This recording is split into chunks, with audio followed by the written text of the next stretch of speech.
ముందుకి పరిగెడుతూ వస్తున్న దృశ్యాలన్నీ కూడా చూడొచ్చు.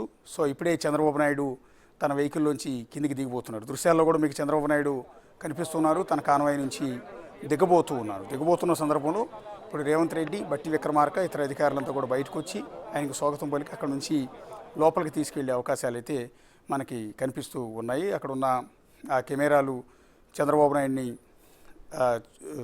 షూట్ చేసేందుకు, చిత్రీకరించేందుకు వాళ్ళందరూ కూడా ఆ విధంగా కెమెరాలని పట్టుకుని రెడీగా ఉన్నారు. సో సీఎం రేవంత్ రెడ్డి, బట్టి విక్రమార్క ఇద్దరు కూడా చంద్రబాబు నాయుడికి బొకే ఇచ్చి ఆయనకి స్వాగతం పలుకుతూ ఉన్నారు. ఇప్పుడు రేవంత్ రెడ్డి ముఖంలోనూ, ఇటు చంద్రబాబు నాయుడు ముఖంలో ఇద్దరు కూడా నవ్వులు వికసిస్తున్నాయి. చాలా కాలం తర్వాత కలిశారు రేవంత్ రెడ్డి అండ్ చంద్రబాబు నాయుడు. సో రెండు రాష్ట్రాల సీఎంలుగా ఉన్నారు ఇప్పుడు. ఒకప్పుడు ఒకే పార్టీలో, అంటే తెలుగుదేశం పార్టీలో ఇద్దరు కలిసి పనిచేశారు.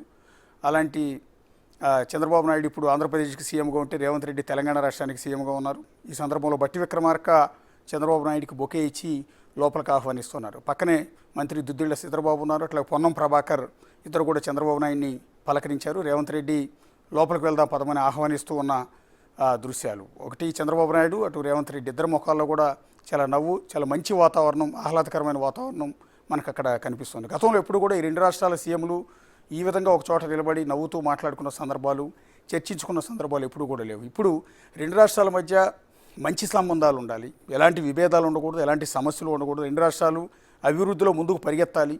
హైదరాబాద్తో పోటీగా అమరావతి, అమరావతితో పోటీగా హైదరాబాద్, రెండూ కూడా అభివృద్ధిలో ముందుకు పరిగెత్తాలి తప్ప విభేదాల్లో కాదు అన్న ఉద్దేశంతో రెండు రాష్ట్రాల సీఎంలు కూడా ఇప్పుడు ఒకే చోట కూర్చుని మాట్లాడుకోబోతున్నారు.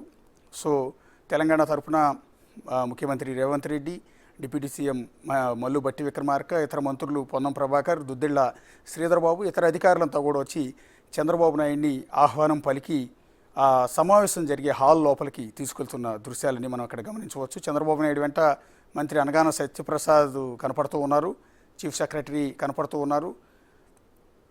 అలాగే మంత్రి కందుల దుర్గేష్ కూడా మనకి చంద్రబాబు నాయుడు వెనక కనిపిస్తున్నారు. అట్లాగే మంత్రి పార్థసారథి ఆయన కూడా మనకి సమావేశానికి వెళ్తూ చంద్రబాబు నాయుడు వెనక బీకే పార్థసారథి మనకు కనిపిస్తూ ఉన్నారు.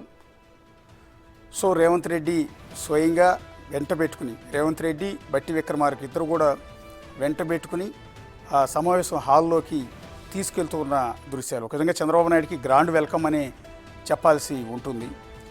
ఈ రాష్ట్రం కాదు, ఆ రాష్ట్రం కాదు, పక్కపక్క రాష్ట్రాలనే కాదు, ఏ రాష్ట్రాల మధ్య, ఏ రెండు రాష్ట్రాల మధ్య కూడా ఇలాంటి మంచి సంబంధాలు, ఇలాంటి సత్సంబంధాలు, ఇలాంటి సయోధ్య లాంటివి ఉండాల్సిన అవసరం ఎంతైనా ఉంటుంది. అంటే కేంద్రంతో రాష్ట్రాలకి ఎంతటి సయోధ్యం ఉండాలో, ఎంతటి మంచి వాతావరణం ఉండాలో, అలాగే పొరుగు రాష్ట్రాల మధ్య ఇలాంటి సంబంధాలు అనేది చాలా అవసరం. ఎందుకంటే పర్టికులర్గా తెలంగాణ, ఆంధ్ర రెండు పక్కపక్కవి. అనేక పోరాటాలు, ఉద్యమాల తర్వాత తెలంగాణ ప్రత్యేక రాష్ట్రం ఏర్పడింది. ఈ నేపథ్యంలో రెండు రాష్ట్రాల మధ్య కూడా నీళ్ల సమస్యలు ఉన్నాయి, నీళ్ల పంపకాల సమస్యలు ఉన్నాయి.